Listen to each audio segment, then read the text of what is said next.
जीवन में हर व्यक्ति सफल बनना चाहता है, लेकिन सफल बनने के लिए आपको अच्छे विचारों को अपनाने की जरूरत है। महात्मा गौतम बुद्ध के उपदेशों से आपके जीवन में सकारात्मक बदलाव आते हैं और इससे आपका जीवन बदल जाता है। यही कारण है कि बुद्ध के विचारों को सुखी जीवन का सूत्र कहा जाता है। सफल बनने के लिए हर व्यक्ति का अपना एक लक्ष्य पहले से ही निर्धारित होता है और वो उसी के अनुरूप काम करता है। लेकिन कई बार ऐसा होता है कि आप जो बनना चाहते हैं वैसा नहीं बन पाते हैं। कुछ लोग इसे लेकर यह मान लेते हैं कि शायद उनकी किस्मत में ही यही लिखा होगा, तो वहीं कुछ लोग अपनी किस्मत को खराब कहने लगते हैं और कुछ लोग यह मानकर संतुष्ट हो जाते हैं कि शायद वो इसे डिजर्व ही नहीं करते थे। लेकिन इसका असली कारण कुछ और ही होता है। महात्मा गौतम बुद्ध की इस कहानी से जानते हैं इसका कारण। एक बार महात्मा गौतम को एक सभा में उपदेश देना था। सभा में करीब 100 से ज्यादा लोग उपस्थित थे और उनका इंतजार कर रहे थे। महात्मा गौतम बुद्ध आए, लेकिन बिना कुछ कहे ही चले गए। महात्मा बुद्ध का ऐसा व्यवहार देख सभी हैरान रह गए, लेकिन किसी ने उनसे कुछ कहा नहीं। अगले दिन फिर से सभा का आयोजन हुआ, लेकिन आज सभा में उपस्थित लोगों की संख्या घटकर 80 हो गई। आज भी महात्मा बुद्ध ने ऐसा ही किया। वे सभा में आए, लेकिन बिना कुछ बोले चले गए। आज भी लोग हैरान हुए, लेकिन महात्मा बुद्ध से किसी ने कुछ कहा नहीं। अगले दिन फिर से सभा का आयोजन हुआ और लोगों की संख्या घटकर 50 हो गई। महात्मा बुद्ध फिर से सभा में आए और बिना कुछ बोले ही चले गए। आज भी महात्मा बुद्ध से किसी ने कोई प्रश्न नहीं किया। अगले दिन फिर से सभा का आयोजन हुआ और इस बार लोगों की संख्या केवल 30 थी। आज भी महात्मा बुद्ध बिना कुछ बोले मुस्कुराकर चले गए।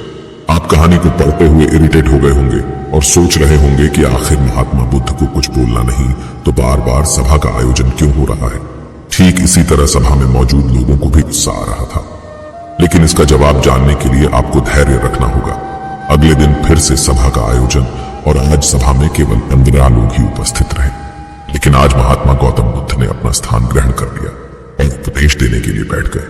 महात्मा बुद्ध ने जिन 15 लोगों को उपदेश दिए वे उनके भिक्षु बन गए। लोगों ने आगे चलकर बुद्ध के ज्ञान को अलग अलग दिशाओं में फैलाया। एक बार इन लोगों ने बुद्ध से प्रश्न किया कि सभा का आयोजन होने के बावजूद भी क्यों कई दिनों तक बिना बोले ही चले जाते थे। महात्मा बुद्ध ने उत्तर दिया, मैं उन लोगों की खोज में था जो लायक हो। सभा के पहले दिन 100 से भी ज्यादा थे, लेकिन उनमें से ज्यादातर लोगों को मेरे उपदेश से कुछ मतलब नहीं था। इसके बाद जो लोग अगले दिन आए उन्हें भी मेरे उपदेश से कोई मतलब नहीं था। वो तो केवल इसलिए आए थे क्योंकि वो देखना चाहते थे कि आखिर सभा में होता क्या है। लेकिन मुझे ऐसे लोगों की तलाश थी जो मेरे ज्ञान को जन जन तक पहुंचाए। मैं कई दिनों तक इसलिए बिना बोले चला गया क्योंकि मैं यह देखना चाहता था कि आखिर वो कौन लोग हैं तो सच में मेरे उपदेश को सुनना चाहते हैं और जिन्हें वास्तव में ज्ञान पाने की प्यास थी। ऐसे लोग ही रोज आए। महात्मा गौतम बुद्ध कहते हैं कि जिनके भीतर धैर्य था उन्हें मुक्ति का मार्ग मिला और जो लोग जल्दबाजी में थे वो आज घर पर बैठे हुए हैं। महात्मा बुद्ध कहते हैं कि जिन लोगों में धैर्य का गुण होता है वे जीवन में कुछ भी पा सकते हैं, फिर चाहे आपका लक्ष्य कुछ भी हो। बिना धैर्य के कोई भी सफलता के लक्ष्य तक नहीं पहुंच सकता। धैर्य को कैसे बढ़ाएं? आज भाग दौड़ भरी जिंदगी में लोगों में धैर्य नहीं है। सभी में जल्दबाजी और शीघ्र अति शीघ्र किसी कार्य को करने की होड़ मची है। लेकिन महात्मा गौतम बुद्ध बताते हैं कि अपने भीतर धैर्य को कैसे बढ़ाएं। बुद्ध कहते हैं कि निरंतर अभ्यास से हम अपने भीतर के धैर्य को बढ़ा सकते हैं। यानी आप जो भी बनना चाहते हैं उसके लिए धैर्य की आवश्यकता है।